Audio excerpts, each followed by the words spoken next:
Quiet.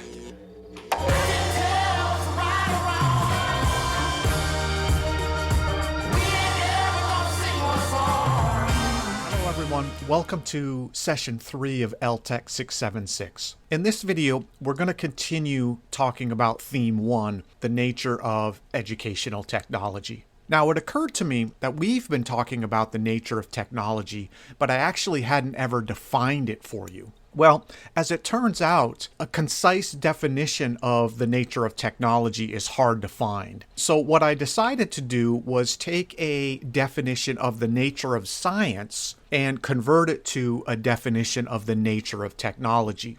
Now, this is from a 1998 article about the role and character of the nature of science in science education. Now, here it is up here on the screen, and I've highlighted all of the references to the word science and scientists and scientific. I won't read this to you, but what I want to show you is over here on the right is that I have replaced the word science with the word technology. So let me go ahead and read this. The nature of technology is a fertile hybrid arena which blends aspects of various social studies of technology, including the history, sociology, and philosophy of technology, combined with research from the cognitive sciences such as psychology, into a rich description of what technology is, how it works, how technologists operate as a social group, and how society itself both directs and reacts to technological endeavors. The phrase nature of technology is used to describe the intersection of issues addressed by the philosophy, history, sociology, and psychology of technology as they apply to and potentially impact technology, teaching, and learning. So that, my friends, is the nature of technology in a nutshell. Let's take a look at the nature of technology concepts. And I hope that you can see how these concepts give us a richer perspective of technology, what it is, how it works, how people developing and designing technology operate as a social group, and how society itself both directs and reacts to technological endeavors. Now I want to take you back to the 2009 Brian Author book, The Nature of Technology. And something we haven't touched upon yet are what he calls the core principles of technology and its evolution. And one of those core principles is this idea that all technologies are combinations of elements. Now, he uses the word elements in a very particular way. The elements themselves are the building blocks of technology, and those building blocks themselves are actually technology. In other words, he argues that technology creates itself out of itself. And that's his second core principle, is that the elements of technology are themselves technologies.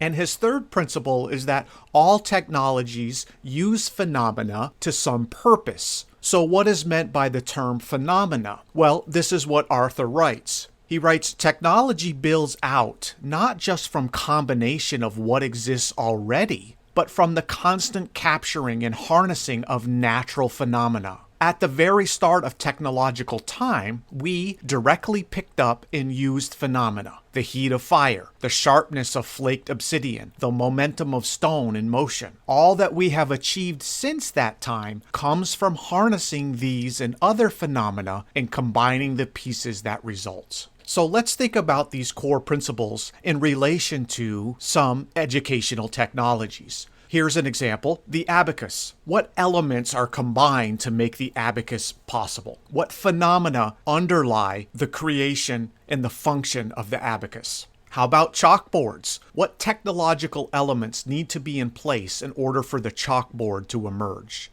How about educational games such as the Oregon Trail? What technological elements are combined in order to make that educational game a reality? What phenomena undergirds that particular technology? And what about massively open online courses such as Coursera, where you can actually earn an entire degree completely online? What are MOOCs made up of? What are the underlying technologies? And what phenomena have to be in place in order for this technology to emerge? Now this brings us to analyzing Grammarly, which we did for critical reflection 2. How is Grammarly a combination of elements? Well, some of the elements are written language and grammar, natural language processing, point-and-click graphical user interfaces, the internet itself, machine learning. Those are all elements which in and of themselves are technologies that undergird or make Grammarly possible. And of course, I don't need to tell you how the internet or natural language processing are examples of technologies. And what phenomena does Grammarly use to some purpose? Well, we might think about the inherent structure of grammar. After all, grammar is a set of structural rules governing how we create phrases and words in a natural language. Another phenomenon that Grammarly takes advantage of is human pattern detection. Our desire to detect patterns and to use consistency and to write and communicate in a predictable fashion. Another phenomenon might be the human desire to be understood and to communicate. Those are all some of the underlying phenomena that Grammarly uses to some purpose. Of course, we can also think about the concepts related to the nature of technology. And I would ask you, how do these questions and the nature of technology concepts change how we think about Grammarly? My hope is that these questions and the nature of technology concepts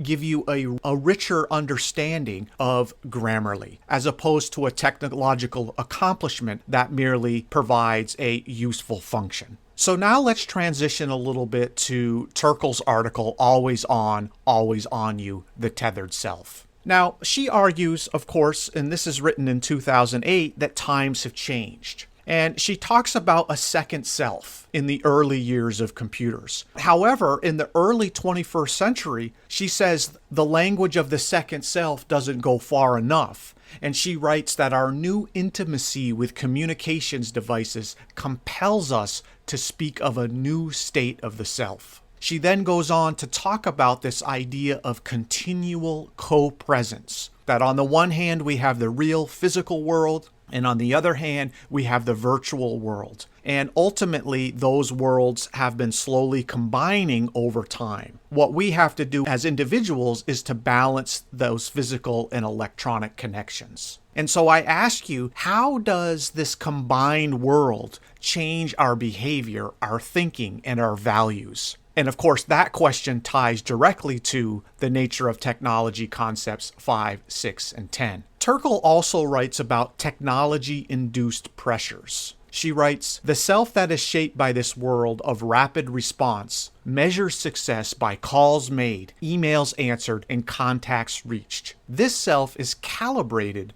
on the basis of what the technology proposes, by what it makes possible, and by what it makes easy. She goes on to argue that with this technology-induced pressure for speed, we have created a communications culture that has decreased the time available for us to sit and think. And so my question to you is, how has technology impacted your privacy, personal space, and quiet time for reflection? A question, of course, directly tied to the nature of technology concept number 7. Terkel also talks about Darwinian buttons, and she argues that computational objects or computers and communication devices have an ability to push certain Darwinian buttons in people that cause people to respond as if they were in a relationship. Again, I'd ask you to step back and reflect on, are there technologies in your life pressing your Darwinian buttons? Terkel also talks about deceitful interchange. She defines that as an artifact's ability to persuade us that they know and care about our existence.